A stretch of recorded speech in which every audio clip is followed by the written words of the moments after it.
নমস্কার। দিব্যত্রয়ীর পদপ্রান্তে ফেসবুক পেজে সকল ভক্ত বন্ধুদের সাদর আহ্বান জানাই।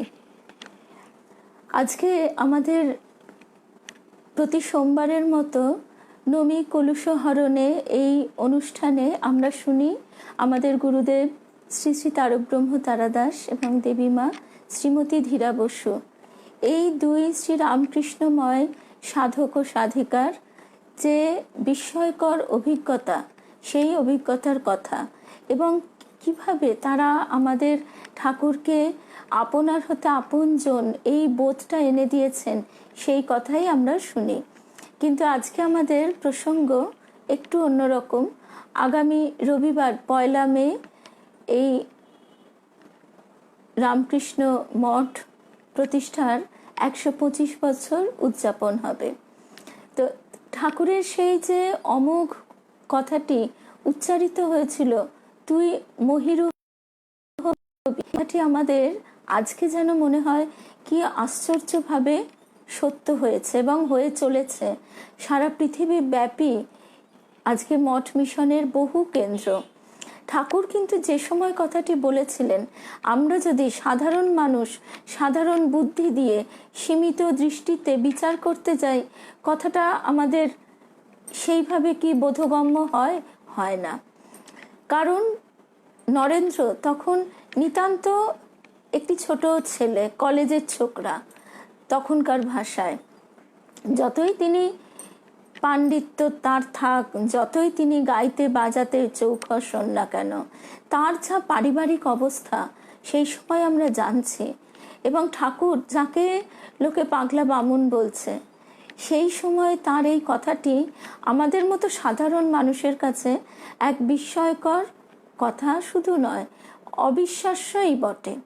তো সেই জন্য আমরা কখনোই যেন অবতারের বিচার আমাদের সাধারণ বুদ্ধিতে সাধারণ বিশ্বাস দিয়ে করতে না যাই, এইটি হচ্ছে প্রথম কথা। তা আজকে আমাদের প্রসঙ্গ তাই তুই মহিরুহ হবি। এই প্রসঙ্গে আমরা একটু সেই সময় থেকে আলোচনা শুরু করব। সকল ভক্ত বন্ধুদের শুভ সন্ধ্যা জানাই। এবং এই যে আজকে আমাদের মঠ মিশনের আশ্রয়, এই আশ্রয় যে কত বড় আশ্রয় ঠাকুর আমাদের দিয়েছেন। আমাদের দেবীমা একটি আশ্চর্য কথা বলতেন, ঠাকুর স্বয়ং মা হয়ে কোল পেতে বসে আছেন, সেই বোধটা যেন আমাদের জাগে।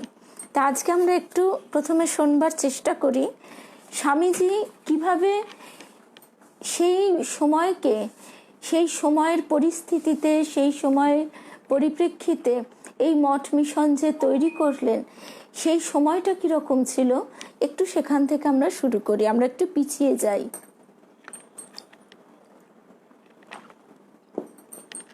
আমরা প্রথমে একটু প্রসঙ্গটি শুনছি স্বামী বিশ্বাশ্রয়ানন্দজি মহারাজের বইটি থেকে। নরেন্দ্রনাথ মনে প্রাণে সত্যনিষ্ঠ ও যুক্তিনিষ্ঠ ছিলেন। তাই যখনই বুদ্ধির সসীমতার কথা বুঝিতে পারিলেন, এইটাই আমরা বুঝতে পারি না, বুদ্ধির সসীমতা। আমরা নিজেদের বুদ্ধির উপর এতটাই অহংকারে মত্ত হয়ে অবস্থান করি যে আমরা নিজেদের সর্বজ্ঞ ভাবতে শুরু করি। এবং অতীন্দ্রিয় রাজ্যে প্রবেশ করিবার সিংহ দ্বারের সন্ধান পাইলেন। তখনই তাহার মনে হইল যে শ্রী রামকৃষ্ণদেব আধ্যাত্মিক সত্য সম্বন্ধে যেসব কথা বলেন, যেসব ঈশ্বরীয় দর্শন তাহার হয় বা শাস্ত্রে এ বিষয়ে যাহা লিপিবদ্ধ আছে, বিনা পরীক্ষায় সেগুলিকে মিথ্যা বলিয়া উড়াইয়া দেওয়াটা যুক্তিবিরোধী। এইটাই মূল কথা, যে বিনা পরীক্ষায় তাকে আমরা কি করে মিথ্যে বলবো। বিজ্ঞানও কিন্তু সে কথা বলে না। বিশুদ্ধ যুক্তির দিক হইতে দেখিলে শাস্ত্র বা সত্যদ্রষ্টা নির্দিষ্ট পথ ধরিয়া চলিয়া সেগুলি সত্য কিনা তাহা দেখিয়া লইবার পূর্ব পর্যন্ত সেসব তত্ত্ব বা উপলব্ধি সম্বন্ধে কোনো মতামত প্রকাশের অধিকারী আসে না কাহারও। আর তিনি নিজেই তো চিন্ময়ী জগজ্জননীকে প্রত্যক্ষ করিলেন। প্রত্যক্ষই ইন্দ্রিয়গ্রাহ্য বা অতীন্দ্রিয় সর্ববিধ জ্ঞানের মূল ভিত্তি। প্রত্যক্ষ জ্ঞানকে অবলম্বন করিয়াই যুক্তি, অনুমান প্রভৃতির উদ্ভব। বুদ্ধি, যুক্তি, অনুমান ইত্যাদি সব কিছু ভাসিয়া যায় প্রত্যক্ষ জ্ঞানের কাছে। আমি যদি রাস্তায় আসিবার সময় সুস্থ দেহমন লইয়া নিজের চোখে স্পষ্ট দেখিয়া আসি যে সেখানে একটি লোক বসিয়া আছে, আর ফিরিয়া সে কথার উল্লেখ করিয়া আমা অপেক্ষা অধিকতর বুদ্ধিমান কেহ যুক্তিতর্ক সহায়ে ইহা নির্ভুলভাবে প্রমাণও করিয়া দেয় যে সেখানে ওই সময় ওই লোকটির থাকা একেবারে অসম্ভব, তথাপি আমার মন হইতে সে প্রত্যক্ষ জ্ঞানকে সরাইয়া দেওয়া দুঃসাধ্য হইবে। আমাদের ঠাকুরও সবসময় বলছেন প্রত্যক্ষ উপলব্ধির দিকে এগিয়ে যাও, ওই ফর্দ মুখস্থ করো না বসে বসে। ফর্দ এলো, পড়লে, এবার তুমি সেই জিনিসের সন্ধানে যাও। সেই জন্য মা কালীকে দর্শন করিবার পর শ্রীরামকৃষ্ণকে যাচাই করিয়া দেখিবার আর প্রয়োজন রহিল না। ওই দিন হইতে নরেন্দ্রনাথ তাহার কথায় সম্পূর্ণ বিশ্বাস করিয়া তাহার নির্দেশ মতো সাধন পথ ধরিয়া ভগবান লাভের জন্য অক্লান্ত সাধনায় ব্রতী হইলেন এবং সাধনান্তে শ্রীরামকৃষ্ণের কৃপায় পূর্ণকাম হইলেন। এভাবে শ্রীরামকৃষ্ণের কথাগুলি তিনি প্রথমে যুক্তি ও বুদ্ধি সহায়ে যাচাইয়া বাজাইয়া এবং সাধন সহায়ে নিজ জীবনে উহা উপলব্ধি করিয়া সবই সত্য বলিয়া গ্রহণ করিয়াছিলেন। প্রত্যক্ষ অনুভূতির কোষ্ঠী পাথরে সুপরীক্ষিত যুক্তির অবিরোধী সেই অমূল্য বাণীগুলি তিনি আধুনিক যুগের মানুষের বোধগম্য ভাষায় সারা জগতে প্রচার করিয়া গিয়াছেন। সুতরাং আমরা দেখতে পাচ্ছি যে তার অবতার লীলায় তিনি স্বয়ং স্বামীজিকে নিয়ে এসেছিলেন আমাদের মতো সংশয়ী মানুষের জন্য কোষ্ঠী পাথর হিসেবে। আজকে আমাদের সেই সমস্যা থেকে আমরা মুক্ত হয়েছি। আরও একটি কথা মনে রাখার প্রয়োজন যে এই আধ্যাত্মিকতার জগতে বহু মানুষ বহু সিদ্ধাই ইত্যাদির দ্বারা মানুষকে প্রলোভিত করে থাকেন এবং এখানে বহু বিপরীত ঘটনার সম্মুখীন আমাদের হতে হয়। উদাহরণ দেবার প্রয়োজন নেই, আমাদের প্রত্যেকেরই চোখ কান খোলা থাকলে আমরা সেটা জানতে পারি। সেই জন্য যেখানে আমরা যথার্থ মানুষ হয়ে উঠবার মন্ত্র পাচ্ছি সেই জায়গাকে যাতে আমরা পরিপূর্ণরূপে বিশ্বাস আস্থা অর্জন করে এগোতে পারি, ঠাকুর আমাদের কিন্তু সেই সমস্ত ব্যবস্থা করে দিয়েছেন এবং আমাদের মনের পরিবর্তন তিনি অন্তরালে থেকে প্রতিনিয়ত ঘটিয়ে চলেছেন। কাশীপুরে নরেন্দ্রনাথের জীবনের আর এক অধ্যায়ের সূত্রপাত হয়। ঈশ্বর লাভের জন্য যে দুর্বার আকাঙ্ক্ষা নরেন্দ্রনাথের হৃদয়ে আবাল্য জাগ্রত থাকিয়া বহু ঘটনা, বহুজনের সঙ্গে পরিচয়, বহু গ্রন্থপাঠ, বহুবিধ সাধনা ও উপলব্ধির মাধ্যমে দুর্গম দুর্যোগময় দীর্ঘ পথের উপর দিয়া তাহাকে লইয়া চলিয়াছিল, এই কাশীপুর উদ্যানেই সেই পথ লক্ষ্যে পৌঁছিয়া শেষ হইল। আধ্যাত্মিক জগতের চরম লক্ষ্য নির্বিকল্প সমাধি লাভ করিয়া তিনি কৃতকৃতার্থ হইলেন, পাইবার আর কিছু রইল না। ইয়ং লব্ধা চাপরং লাভং মন্যাতে নাধিকং ততঃ, যে পরম ধন পাওয়া গিয়াছে তাহা লইয়া আনন্দ করা ছাড়া চাহিবারও আর কিছু থাকিল না।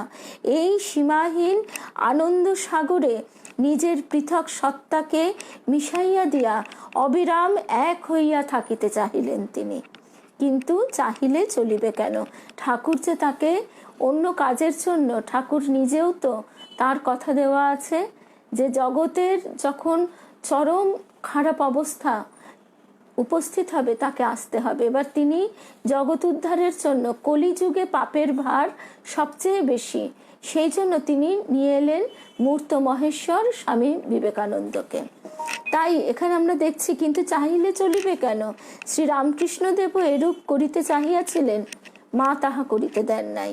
মায়ের কাজ আছে, মায়ের যে কাজের জন্য জগৎ কল্যাণ রূপ যে মহাব্রত সাধনের সহায়তার জন্য তিনি আসিয়াছেন, তিনি তখনও তাহা না জানিলেও ঠাকুর তো তাহা জানেন, শ্রীরামকৃষ্ণদেব তাহা জানেন।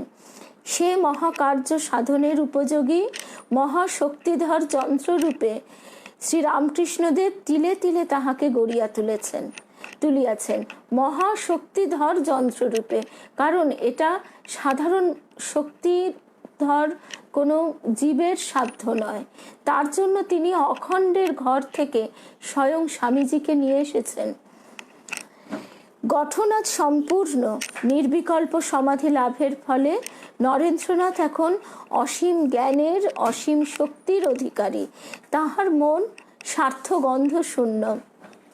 এদিকে আবার বর্তমান যুগের মানুষের সর্ববিধ সন্দেহ সংশয়ের সঙ্গেও তিনি পরিচিত। তাহার অসীম দুঃখ কষ্টের সঙ্গেও যেসব দুর্বল মুহূর্ত মানুষকে বিপথগামী করিতে পারে সেগুলির সঙ্গেও তাহার পরিচয় ঘটিয়াছে। আমরা জানি স্বামীজিকে কি দুর্দান্ত দুঃখ কষ্টের মধ্যে দিয়ে একটা সময় পার হতে হয়েছে। সেই কষ্টগুলি সাধারণ মানুষ আমাদেরও পার হতে হয়, কিন্তু তখন আমরা দিশাহারা হয়ে পড়ি। সেই সময়ের কথা যদি এখন আমরা তুলি, এখানে এই প্রসঙ্গের সঙ্গে আমরা তাকে সেই কথা আলোচনা করতে গেলে শেষ করতে পারবো না। আমরা মনে করিয়ে দিলাম যে কি অসম্ভব কষ্টের দিনগুলি, এবং সেই সময় তার পাশে কেউ ছিল না, এমনকি তার নামে চরম দুর্নাম রটেছিল। সেই সময় একমাত্র ঠাকুর তার সহায় ছিলেন, সে কথা স্বামীজি স্বয়ং বুঝতে পেরেছিলেন।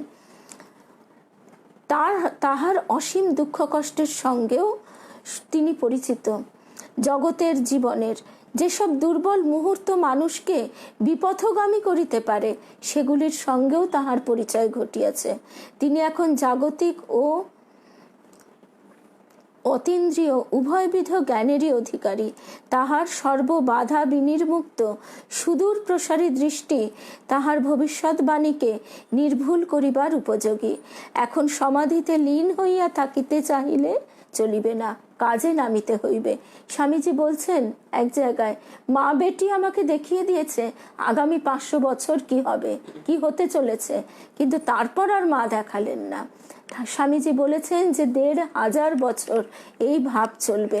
তা এই ভাবের আমরা একেবারে গোড়ার দিকে রয়েছি। বর্তমান যুগের মানুষের মনের সন্দেহ সংশয় কাটাইয়া সত্যের সন্ধান দিয়া তাহাকে যথার্থ প্রগতির পথ দেখাইতে হইবে। মৃতপ্রায় ভারতকে বজ্র নির্ঘোষে জাগাইয়া আবার স্বমহিমায় প্রতিষ্ঠিত হইবার জন্য উদ্বুদ্ধ করিতে হইবে। এই মহাকার্য সাধনের জন্যই মা দক্ষিণেশ্বরে অদৃষ্টপূর্ব সাধন পীঠে শ্রীরামকৃষ্ণ রূপ মহাজ্ঞানের, মহাপ্রেমের, মহাশক্তিময় গগনচুম্বী হোমানল শিখা জ্বালাইয়াছেন। তাহার স্পর্শে নরেন্দ্রনাথের জীবনও অনুরূপ শিখা বিস্তার করিয়া জ্বলিয়া উঠিয়াছে। এখন জগতের দ্বারে দ্বারে ঘুরিয়া নিজের জীবন শিখার স্পর্শে, অমোঘ ইচ্ছার স্পর্শে, অগ্নিময়ী বাণীর স্পর্শে হৃদয়ে হৃদয়ে জ্ঞানের দ্বীপ, প্রেমের দ্বীপ, প্রেরণার দ্বীপ জ্বালাইয়া দিতে হইবে। এইটি মায়ের কাজ, ইহারই জন্য এত আয়োজন। এখন দৃষ্টিকে নির্বিকল্প সমাধির অত্যুচ্চ প্রদেশ হইতে নামাইয়া আনিয়া একবার শুধু ধরণীর ধূলিমলিন জনগণের থেকে ফিরাইতে হইবে। তাহা হইলে তাহাদের দুঃখ কষ্ট দূর করিবার জন্য স্বার্থ লেশহীন হৃদয় সমবেদনায় শতই উদ্বেল হইয়া উঠিবে। ঠাকুর ঠিক এই কাজটি করিলেন। নির্বিকল্প সমাধি হইতে নরেন্দ্রনাথ বুদ্ধিত হইবার পরই তাহার দৃষ্টি জগতের দিকে ফিরাইয়া আনিলেন। মা তো তোমাকে এখন সব দেখাইয়া দিলেন, এসব তালাবন্ধ রহিল। ঠাকুর বলছেন, চাবি রহিল আমার হাতে, এখন কাজ আছে, কাজ শেষ হইলে আবার উহা ফিরিয়া পাইবে। ঠাকুর তাহাকে বলিয়াছিলেন যে পরে মায়ের কৃপায় তাহার জীবনে এই অনুভূতি অতি সহজ হইয়া যাইবে। সাধারণ অবস্থাতেই সব কিছুর ভিতর তিনি পরমানন্দময় চরম সত্তাকে দেখিতে পাইবেন। নরেন্দ্রনাথের প্রথম নির্বিকল্প সমাধি লাভের কিছুদিন পূর্বে শ্রীরামকৃষ্ণদেব তাহাকে জিজ্ঞাসা করলেন, তুই কি চাস? নরেন্দ্রনাথ বলেছিলেন, আমার ইচ্ছা হয় সুখদেবের মতো একেবারে 5-6 দিন সমাধিতে লীন হইয়া থাকি, পরে একটু নিচে নামিয়া শুধু দেহ রক্ষার জন্য কিছু খাইয়া আবার সমাধিতে ডুবিয়া যায়। ইহাতে ঠাকুর বলেছিলেন কি, লজ্জা করে না তোর এ কথা বলতে? তুই এত বড় আধার, তোর মুখে এই কথা? ভেবেছিলাম কোথায় একটা বিশাল বটবৃক্ষের মতো হবি, তোর ছায়ায় হাজার হাজার লোক আশ্রয় পাবে। তা নয়, তুই শুধু নিজের মুক্তি চাস। আজকে আমরা সেই বিশাল বটবৃক্ষ, বিশাল মহিরুহর তলায় সমস্ত সংসার তাপদগ্ধ মানুষ ছুটে চলেছে, হাজার হাজার, এখন লক্ষ লক্ষ মানুষ ছুটে চলেছে। সেখানেই আমাদের জুড়োবার জায়গা। জুড়াইতে চাই, কোথায় জুড়াই, এই আকুল আরতি নিয়ে আমরা প্রত্যেকে ছুটে চলেছি। পূর্বে শ্রী রামকৃষ্ণদেব যখন বলিতেন নরেন্দ্র লোকশিক্ষা দিবে, তখন নরেন্দ্রনাথ প্রতিবাদ করতেন, আমি ওসব পারবো না। ঠাকুর হাসিয়া বলিতেন, তুই কি পারবি? তোর ঘাড় পারবে, মা ঘাড়ে ধরে তোকে দিয়ে করিয়ে নেবেন। ঠাকুরের ইচ্ছা মতো মায়ের কাজে নরেন্দ্রনাথ কতখানি মন প্রাণ ঢালিয়া দিয়াছিলেন তাহা বোঝা যায় তাহার পরবর্তীকালের 2-1টি কথা হইতেই। আমার মুক্তির বাপ নির্বংশ হোক, মানুষের দুঃখ কষ্ট নিবারণের জন্য প্রয়োজন হইলে আমি লাখ লাখ বার নরকে যাইতে প্রস্তুত। তো এই রকম কথা যিনি বলেছেন, তাকে এর পরেও এই মঠ মিশন প্রতিষ্ঠাকালেও যে কত রকম বিপরীত অবস্থার সম্মুখীন হতে হয়েছে সে কথাও আমরা জানি। শেষে কিনা বলা হলো যে ওটা হচ্ছে বাবুদের আখড়া, ওখানে নাকি নষ্টামো করা হয়। তো সুতরাং আমরা দেখতে পাচ্ছি যে ঠাকুরের যে কাজ, তা এই জগৎ সংসারের যে নিয়ম, এখানে 2টি স্রোত প্রবাহিত, সেই বিপরীত স্রোতের ধাক্কায় কিভাবে উজানে চলেছে এবং আজকে সারা পৃথিবী ব্যাপী এর বিস্তার। তা আমরা এতক্ষণ বিশ্বাশ্রয়ানন্দজি মহারাজের কাছে এই অংশটা শুনলাম। এবার আমরা চলে আসব স্বামী প্রিয়ব্রতানন্দজি মহারাজের কাছে। তাকে প্রণাম জানিয়ে এবার আমরা তার একটি নিবন্ধ থেকে শুনব। তার যে স্বামীজির অনুধ্যান একটি দীর্ঘ নিবন্ধ, সেখান থেকে একটুখানি অংশ আজকে আমরা শুনছি। দেহরক্ষার দিন কয়েক আগে গুরু ভগবান শ্রী রামকৃষ্ণদেব কাগজে লিখে শিষ্য নরেনকে চাপরাস দিয়ে গিয়েছিলেন শিক্ষা দেবার জন্য। আর সেই চাপরাসের জোরে আজকে সমগ্র জগৎকে স্বামীজি শোনালেন সেই অমোঘ মন্ত্র, হে অমৃতের সন্তানগণ, ওঠো, তোমরা নিজেরা জাগো আর অন্যদের জাগাও। মানুষের উপর তার ছিল অগাধ বিশ্বাস, আর যুব সম্প্রদায়ের উপর ছিল তার সুগভীর আস্থা। বাস্তবিক আমরা যদি একটু লক্ষ্য করি দেখতে পাবো যে তিনি কিন্তু প্রধানত যুব সমাজকেই উদ্বুদ্ধ করেছেন, কিশোর তরুণ যুব সমাজকে, যাতে তারা নিজেরা গঠিত হয়ে তার পরবর্তী প্রজন্মকে গঠন করবার কাজে সম্পূর্ণ শক্তি নিয়োগ করতে পারে। কারণ আমাদের যত বয়স হয়ে যায় তত আমাদের মধ্যে সেই ইচ্ছা শক্তি কমে আসে। মানুষের উপর স্বামী বিবেকানন্দের ছিল অগাধ বিশ্বাস, আর যুব সম্প্রদায়ের উপর ছিল তার সুগভীর আস্থা। স্বামীজি জানতেন একবার তার ঘুম ভেঙে গেলেই মানুষ সিংহ বিক্রমে এগিয়ে যাবে মহৎ লক্ষ্যের দিকে। কারণ যখন এই ঘটনা প্রবাহ ঘটে চলেছে, ঠাকুরের প্রকট লীলা সমাপ্ত, তখন তাদেরকে গৃহী যারা, তারা কিন্তু মোটামুটি ঠিক সেই আমাদেরই মতন কথা বলছে। তারা বলছে, বাপে খেদানো মায়ে তাড়ানো ছেলেগুলো, তোমরা বাবা ঘরে ছেলে ঘরে ফিরে যাও। অর্থাৎ বয়স হলে মানুষের মধ্যে সেই উদ্দীপনাটাই চলে যায়। তারা নতুন কিছুকে গ্রহণ করতে, নতুন কিছুকে সৃষ্টি করতে পারে না। তাদের সেই থোড়বড়ি খাড়া জীবনেই তারা শান্তি পায়, তাতেই তারা কষ্ট পেলেও সেটাই মনে করে ঠিক। আমরা এই প্রসঙ্গটি শুনছি স্বামী প্রিয়ব্রতানন্দজি মহারাজের নিবন্ধ থেকে, যাকে আমরা ফেসবুকে নিশীথ মহারাজ নামে পাই। স্বামী বিবেকানন্দের ছেলেবেলা থেকেই সাধু ভিখারির জন্য ছিল এক অদ্ভুত আকর্ষণ। তাদের অভাব দূর করতে নিজের কাছে যা থাকতো তাই দিয়ে দিতেন। একবার নিজের পরনের নূতন কাপড় দিয়ে দিয়েছিলেন।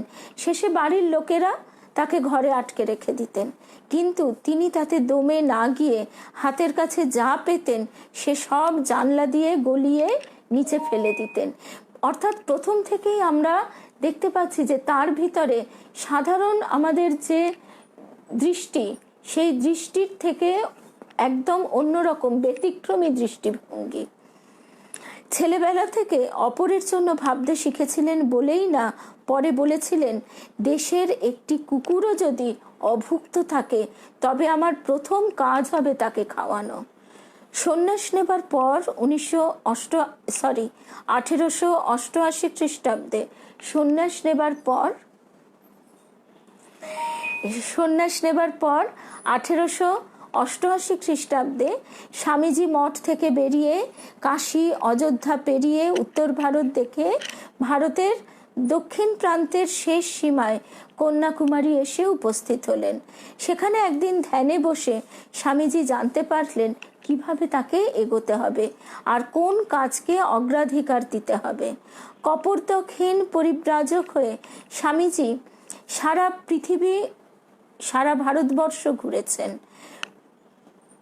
কপর্দকহীন পরিব্রাজক হয়ে স্বামীজি প্রথমে সারা ভারতবর্ষ ঘুরেছেন। তারপর তিনি বিদেশেও পরিব্রাজক রূপে তার বহু দেশ ভ্রমণের কথা আমরা জানি। যেখানে যা জুটত তাই খেতেন, যেখানে আশ্রয় পেতেন সেখানেই থাকতেন। এমন অনেক দিন হয়েছে যে খাওয়া জোটেনি। এইভাবে হিন্দু, মুসলমান, ব্রাহ্মণ, চণ্ডাল, ধনী, দরিদ্র এদের সবার বাড়িতেই থেকেছেন। সাধারণ মানুষ, ভিখারি, ভাঙ্গি, মেথর থেকে আরম্ভ করে রাজা, মহারাজা, সাধু, সন্ন্যাসী, তার মধ্যে বিশেষভাবে উল্লেখযোগ্য ত্রৈলঙ্গ স্বামী, ভাস্করানন্দ, পওহারী বাবা সবার সঙ্গ করেছেন। দেখেছেন বিভিন্ন ধর্মমতের পণ্ডিত ও প্রচারকদের। এইভাবে প্রব্রজ্জাকালে স্বামীজি দেশকে জানলেন, দেশের মানুষকে জানলেন। দেশের মানুষকে না জানলে, দেশকে না জানলে তাহলে তাদেরকে কিভাবে তিনি আশ্রয় দেবেন, কিভাবে তাদের ভিতরে সেই শক্তি উদ্দীপনা জাগিয়ে তুলবেন? আমরা শুধু পুঁথি পড়া বিদ্যের ওপর নির্ভর করে বসে থাকি। স্বামীজি দেখলেন দারিদ্র্য আর অশিক্ষায় সারা ভারতের মানুষ কিভাবে জর্জরিত, নারী সমাজ নির্যাতিত, অবহেলিত। শুধু শশা একটা কাঁকুর দিয়েছিলেন এক ফকির, সেই ফকিরের দেওয়া কাঁকুরটিকে তিনি সেদিন বল পান। পরাধীন দেশের পদদলিত দেশবাসীর জন্য তার প্রাণ কেঁদে উঠল।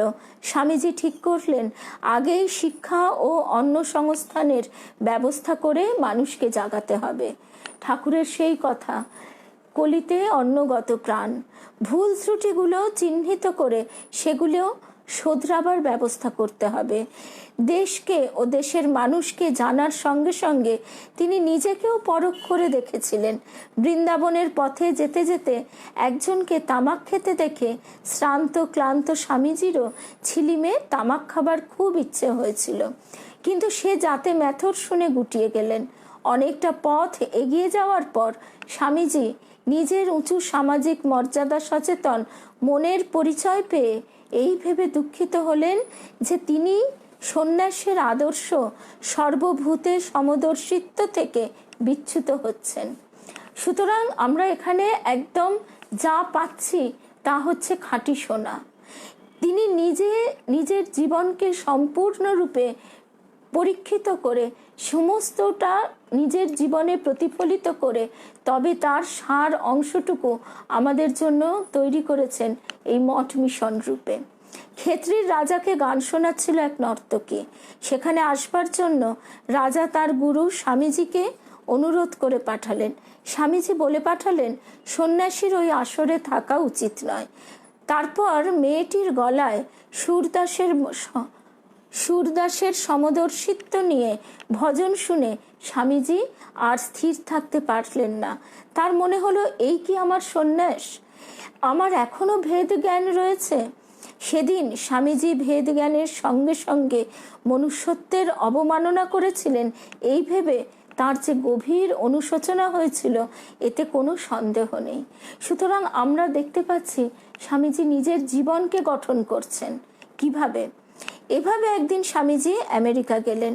গিয়ে বিশ্ববাসীর কাছে, যারা এতদিন পরাধীন ভারতকে সংস্কৃতিহীন, কুসংস্কারাচ্ছন্ন ভিখিরির দেশ বলে জানত, তাদের কাছে ভারতের গৌরবোজ্জ্বল দীপ্তিকে পরিচিত করালেন।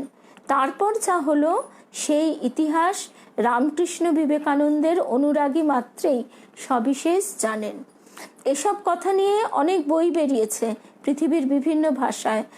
আর ভারত সরকারও স্বামীজির 150তম জন্মবর্ষে প্রত্যেক অঞ্চলের ভারতবাসীকে তার মাতৃভাষায় স্বামী বিবেকানন্দের জীবনী ও বাণী সংকলন উপহার দিয়েছেন।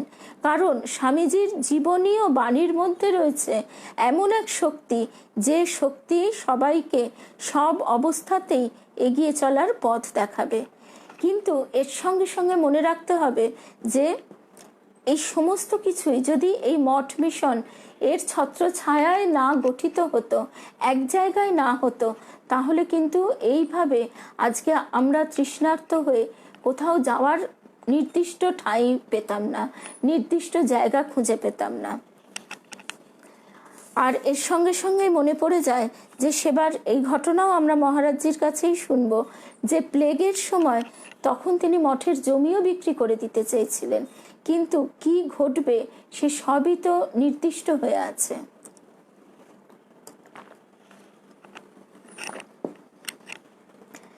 এবার সেই কথাই আমরা শুনছি স্বামী প্রিয়ব্রতানন্দজি মহারাজ, নিশীথ মহারাজের দীর্ঘ স্বামীজির অনুধ্যানের যে প্রবন্ধটি, সেখান থেকে তার কিছুটা অংশ।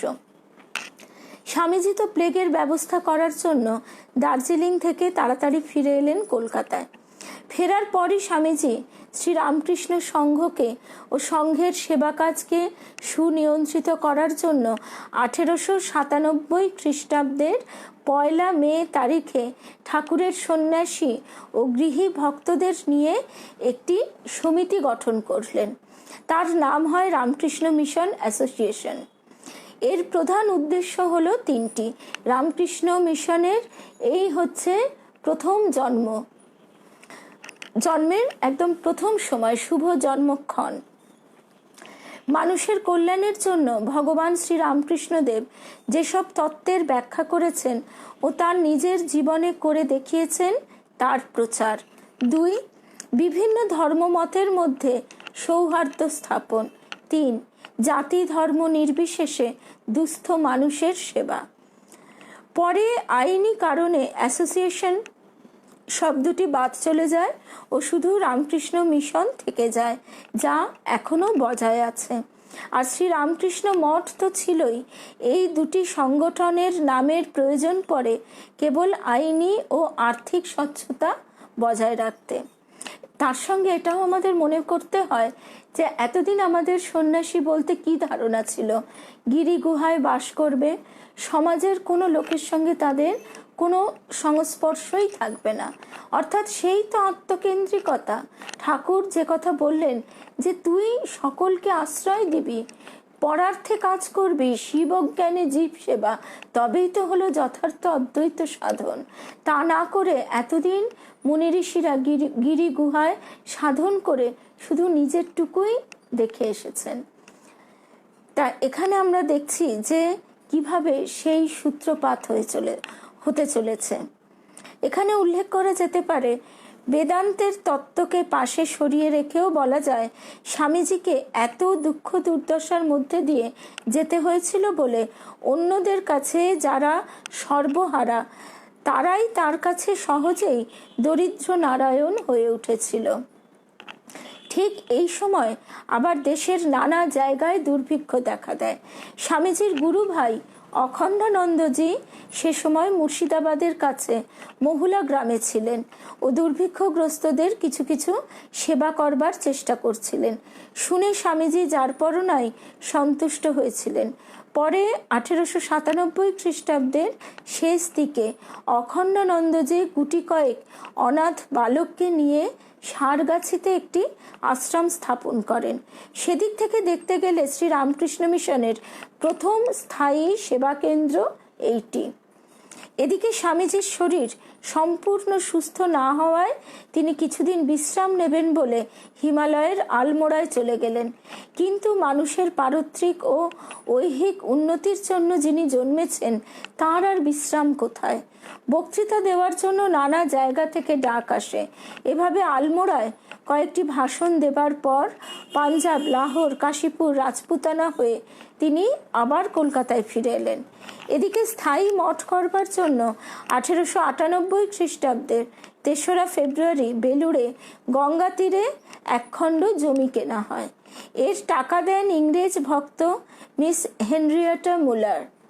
জমি পাট করা, নতুন ঘর করা ও পুরনো বাড়িটিকে বাসের উপযোগী করার খরচ হিসেবে দিয়েছিলেন আমেরিকান ভক্ত সারা বুল, যিনি মিসেস অলি বুল নামে বেশি খ্যাত ছিলেন।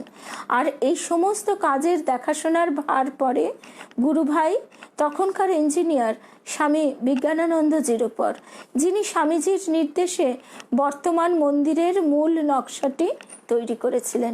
ঠাকুর তিনি বলতেন ভাব চক্ষে দর্শন করে যে তিনি এমন এক জায়গায় চলে গেছেন সেখানে সবাই তাকে খুব মানছে গণছে, আর সবাই সাদা সাদা। মা শুনে অবাক হয়ে যেতেন। এই হচ্ছে তাদের এমনই আশ্চর্য লীলা, যেন তারা কিছুই জানেন না। আর তখন কি করে সাধারণ মানুষ তাদেরকে ভগবান এবং ভগবতী রূপে কল্পনা করবে বা অনুধাবন করবে?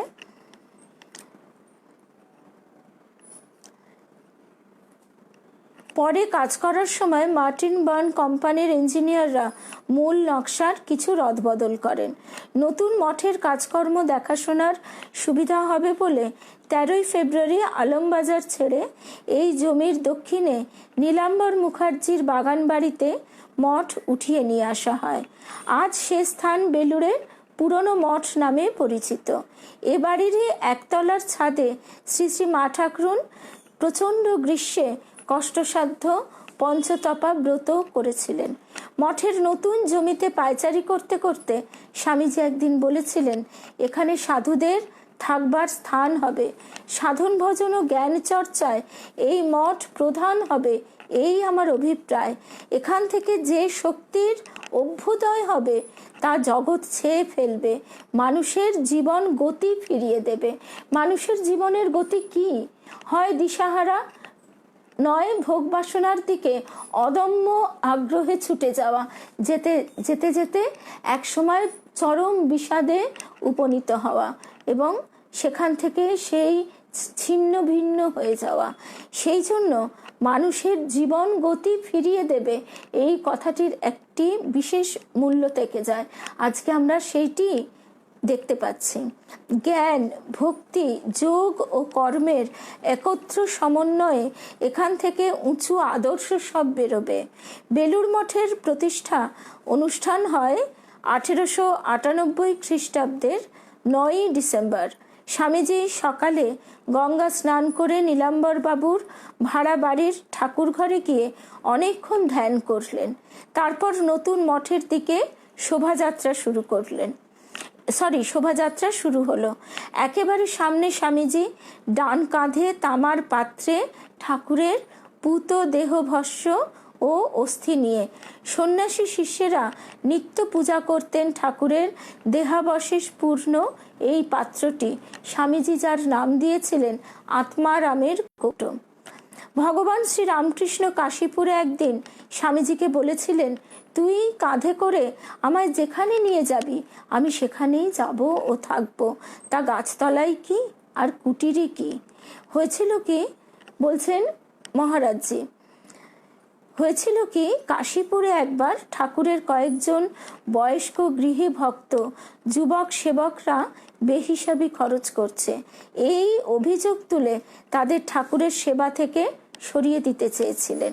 বয়স্ক গৃহী ভক্ত, তাদের তো হিসেবি বিষয়ী মন, তাতে যুবকরা খুব মুষড়ে পড়ে, তাই দেখে ঠাকুর ওই কথা বলেছিলেন। আত্মারামের কৌটোটি নির্দিষ্ট জায়গায় রেখে স্বামীজি ঠাকুরের পুজো করলেন। পূজার শেষে সবাইকে ডেকে বললেন, আপনারা আজ কায় মনোবাক্যে ঠাকুরের পাদপদ্মে প্রার্থনা করুন যেন মহা যুগাবতার ঠাকুর আজ থেকে বহুকাল বহুজন হিতায় বহুজন সুখায় এই পুণ্য ক্ষেত্রে অবস্থান করে একে সর্বধর্মের অপূর্ব সমন্বয় কেন্দ্র করে রাখেন। আমরা ঠাকুরকে সেই জন্য মঠে সব সময় দেখতে পাই, সব সময় তাকে, তার অবস্থান আমরা অনুভব করতে পারি, কারণ তিনি যে নিজেই কথা দিয়ে রেখেছেন যে তুই আমাকে যেখানে নিয়ে গিয়ে রাখবি আমি সেখানেই থাকব। তার স্বামীজির কর্মময় জীবনের কথা আমরা আরেকটু অনুধ্যান করি, কারণ স্বামীজির কথা অনুধ্যানের মধ্যে দিয়েই আমরা বুঝতে পারি কিভাবে এই মঠ মিশন গড়ে উঠতেই শুরু হয়েছিল। এবং আজকে এই যে বড় বড় কর্পোরেট সেক্টরগুলি, সেগুলিও এই মঠ মিশনের কাজকর্ম দেখে হার মানে, বিস্মিত হয়। সন্ন্যাসীরা যান সেখানে তাদের নানাবিধ উপদেশ দিতে, নানা রকম বক্তৃতা দিয়ে তাদের উদ্বুদ্ধ করতে। এরকম কাণ্ড কেউ কখনো জানতো না। তারা অবাক হয়ে দেখছি, জগৎ অবাক, মানে আমরা দেখছি জগৎ অবাক হয়ে দেখছে যে সন্ন্যাসী তারা রোগের চিকিৎসা করছেন, এমনকি তারা মেথরের কাজও করছেন, তাতেও তাদের আপত্তি নেই। তারা ফুল বাগান করছেন, চাষাবাদ করছেন, গরু সেবা যত্ন করছেন, আবার এদিকে তাদের মতন পণ্ডিত, সর্ববিদ্যায় পারদর্শী কজন মানুষ আমরা সংসারে সাধারণভাবে দেখতে পাই। সংসারের সাধারণ মানুষের মধ্যে পাণ্ডিত্য যেন এক অহংকারের ভার রূপে চেপে বসে। তাই যথার্থ পাণ্ডিত্য কাকে বলে সেটিও যদি দেখতে হয় আমাদের এখানেই আসতে হবে। আজ থেকে 128 বছর আগে 1893 খ্রিস্টাব্দে ক্ষমতাগর্বী ব্রিটিশদের পদানত তখনকার অখণ্ড ভারত থেকে আমেরিকার শিকাগোতে ধর্ম মহাসভায় হিন্দুদের প্রতিনিধিত্ব করতে গিয়েছিলেন এক অপরিচিত গৈরিকধারী সন্ন্যাসী। আর মাত্র দিন কয়েক পর সেখানকার মিডিয়া সাইক্লোনিক হিন্দু এই পরিচয়ে তাকে নিয়ে কলামের পর কলাম লিখতে শুরু করলো। বাস্তবিক স্বামী বিবেকানন্দ যেন একটা বিশাল ঝড়ের মতো আছড়ে পড়েছিলেন ওই মহাদেশের উপকূল ছাড়িয়ে গোটা বিশ্বে। তার ভিতর দিয়ে শ্রী রামকৃষ্ণ শক্তি প্রবল বেগে জগৎকে ভাসিয়ে দিল, মাতিয়ে দিল। আর ধর্ম সম্বন্ধে মানুষের চিরাচরিত ধারণাগুলোকে একেবারে ভিত থেকে নাড়িয়ে দিলেন।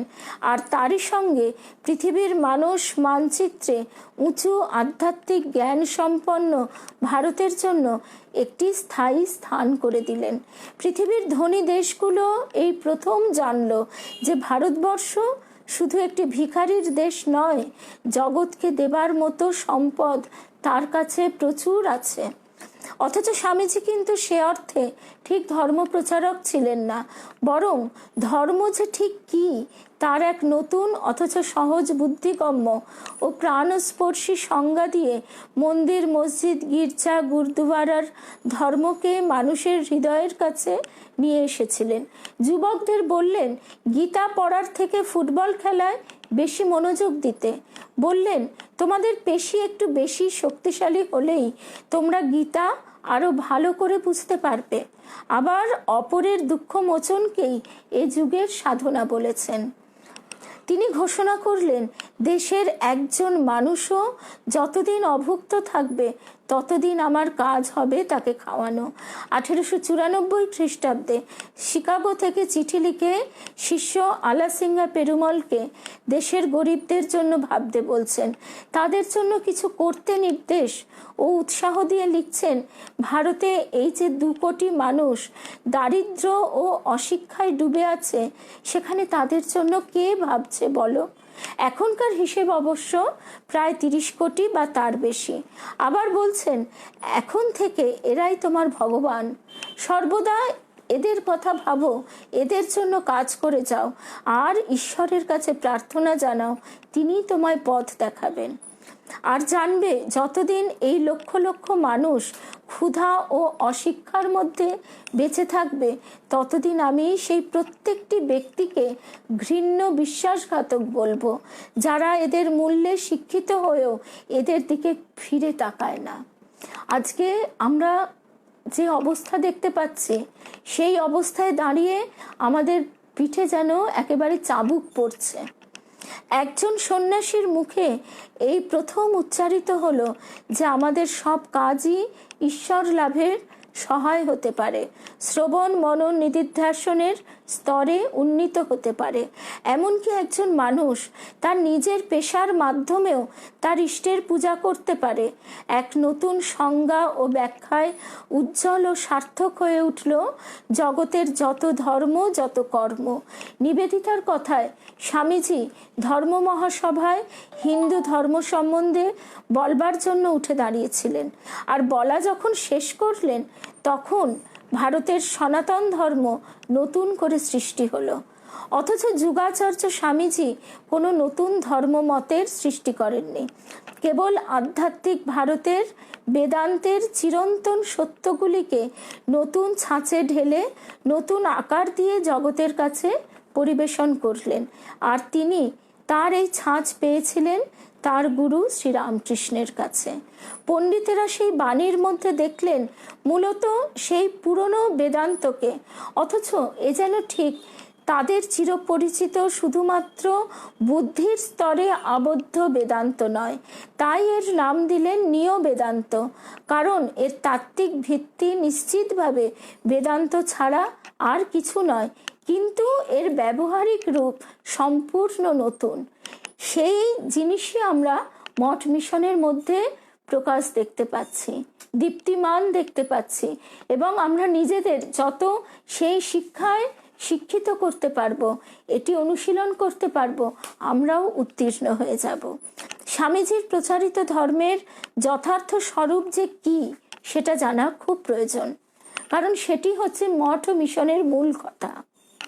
কারণ আজকের দিনের মানুষ ধর্মীয় মতবাদকেই ধর্ম ভেবে নিয়ে ভীষণ ভ্রমে পড়েছে।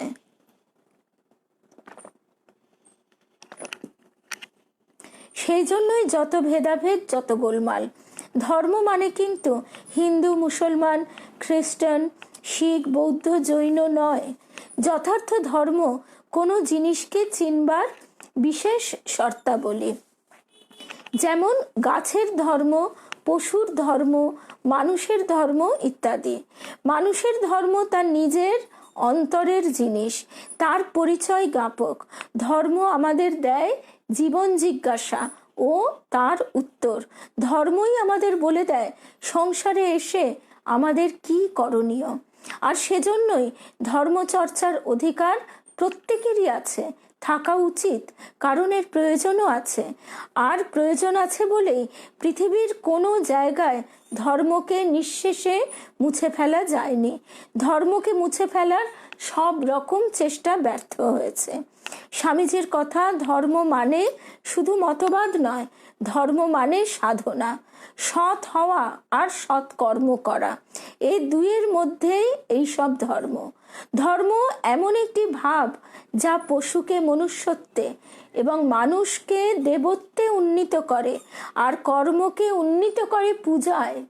কর্মকে উন্নীত করে পূজায়। মানুষের মধ্যে যে দিব্য চৈতন্য রয়েছে, তার বিকাশই ধর্ম।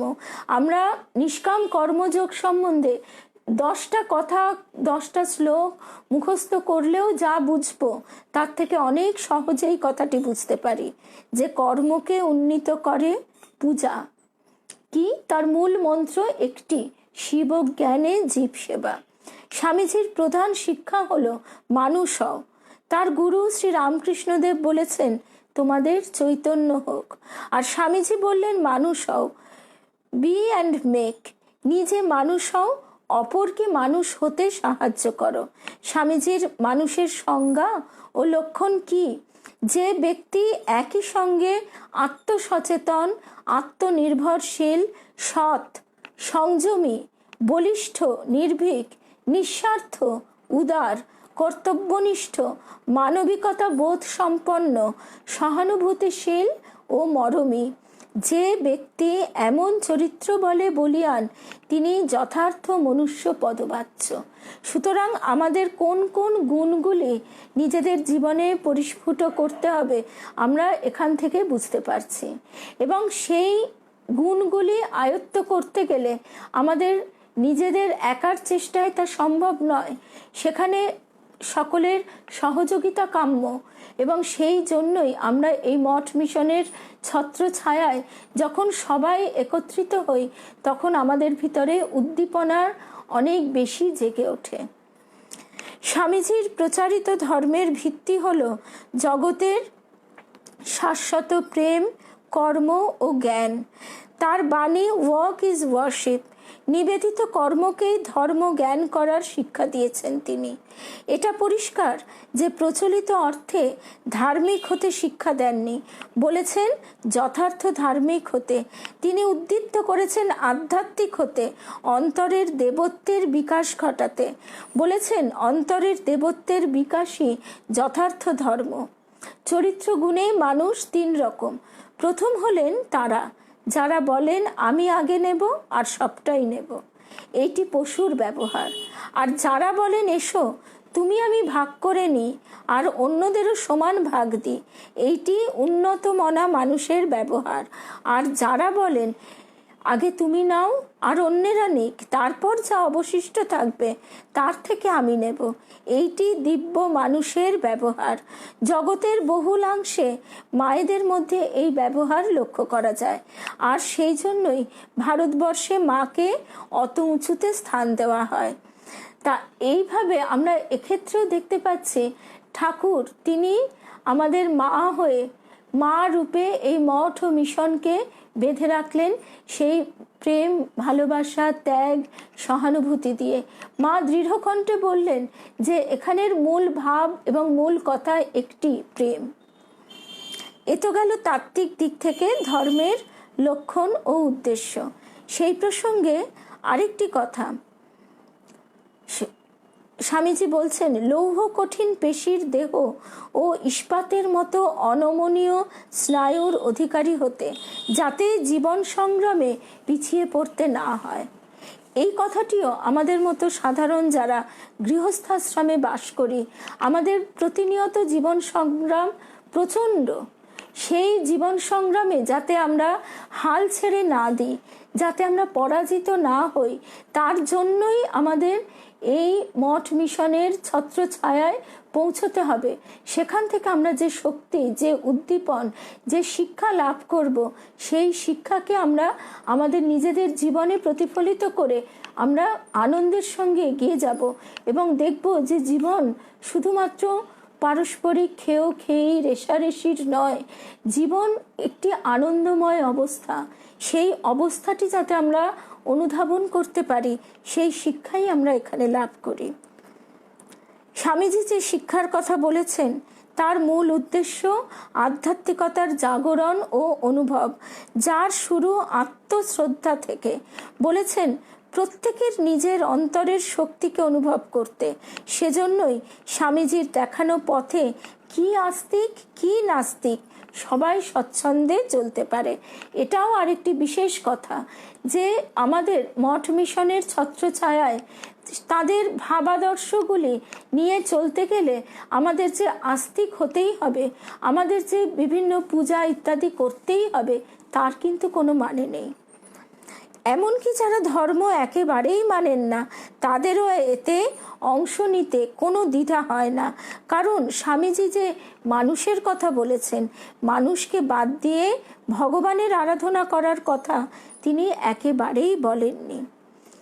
স্বামীজির একটি প্রধান শিক্ষা হলো যে যেখানে দাঁড়িয়ে আছে তাকে সেখান থেকেই সামনের দিকে এগোতে সাহায্য করো। বর্তমান আর্থসামাজিক পটভূমিতে আধুনিক বিজ্ঞানের আলোকপ্রাপ্ত মানুষের পক্ষে স্বামীজির দেখানো পথই যে সবচেয়ে উপযোগী, একথা গভীর অন্তর্দৃষ্টি সম্পন্ন চিন্তাবিদরা আগেই মেনে নিয়েছেন। আর যারা আগে অতটা তলিয়ে দেখেননি, তারাও আজ তা মানতে বাধ্য হচ্ছেন। তাই এই প্রসঙ্গটি আমরা শুনলাম স্বামী প্রিয়ব্রতানন্দজি মহারাজ, বেলুড় মঠেরই বরিষ্ঠ সন্ন্যাসী, যাকে আমরা ফেসবুকে নিশীথ মহারাজ নামে পাই। তার যে প্রবন্ধ থেকে আমরা অংশটি শুনলাম সেটি একটি দীর্ঘ নিবন্ধ, স্বামীজির অনুধ্যান, তারই কিছুটা অংশ আমরা শুনলাম। এবার আমরা ছোট্ট করে একটা জিনিস একটু শুনে নিই। সেটা হচ্ছে যে এই যে মঠ ও মিশনের যে প্রতীক চিহ্নটি, সেই প্রতীকের প্রত্যেকটি অর্থ আছে, সেই অর্থটি আমরা একটু শুনে নেব।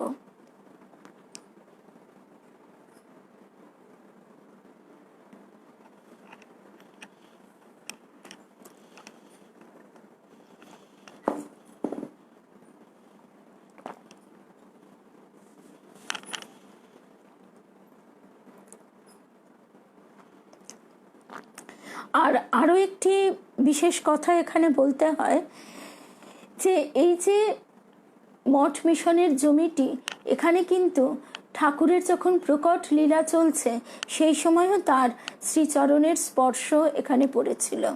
মা তো সমস্ত জমিটি ঘুরে ঘুরে দেখেছেন, দুর্গাপুজোর সময় সেখানে নিজে উপস্থিত থেকেছেন।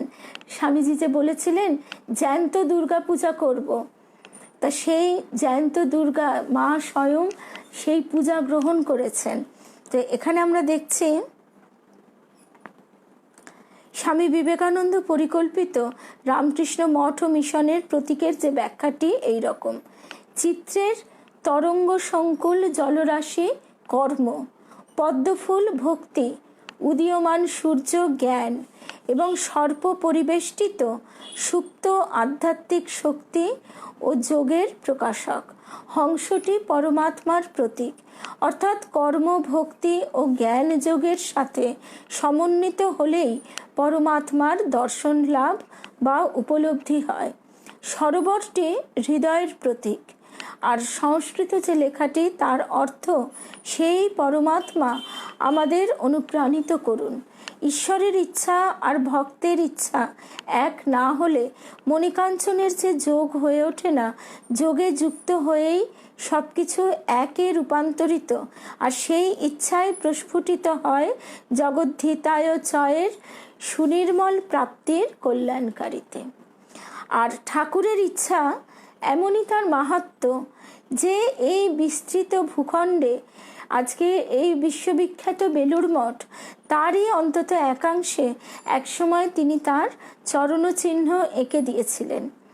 স্বামী বিবেকানন্দ মঠের জন্য ওই জমি কিনেছিলেন বিহারি ভদ্রলোক বাবু ভগবত নারায়ণ সিংয়ের কাছ থেকে।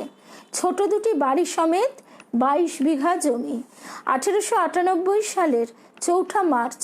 তবে স্বামীজির জানা ছিল না যে তারও আগে ওই জমিতেই ছিল ঠাকুরের গৃহী ভক্ত কাপ্তেন, যার কথা আমরা কথামৃতে পাই বিশ্বনাথ উপাধ্যায়ের কাঠগোলা। খোদা পদধূলি দিয়েছিলেন ঠাকুর। আমরা জানি ঠাকুর মর্তলীলা সংবরণ করেন 1886 সালের 16 অগস্ট। অর্থাৎ বেলুড়ে ওই জমি কেনার অনেক আগেই ঠাকুর সেখানে গিয়েছিলেন, যেন স্থায়ী মঠ স্থাপনের উদ্দেশ্যেই সেখানে কুটো বাঁধা হয়ে গিয়েছিলেন। স্থায়ী মঠের জন্য অন্যত্র জমি সংগ্রহের সকল চেষ্টাই শেষাবধি ব্যর্থ হয়েছিল। এই ঘটনাকে দৈব নির্ধারিত ছাড়া কি বা বলা যায়। বিশ্বনাথ উপাধ্যায় ছিলেন নেপালের রাজার ভারতে নিযুক্ত উকিল। রাজপ্রতিনিধি রূপে তিনি কলকাতায় বাস করতেন। বেলুড়ে নেপাল রাজের একটি কাঠগোলা ছিল। প্রথম দিকে বিশ্বনাথ উপাধ্যায় এই কাঠগোলাতেই কর্মচারী নিযুক্ত হন।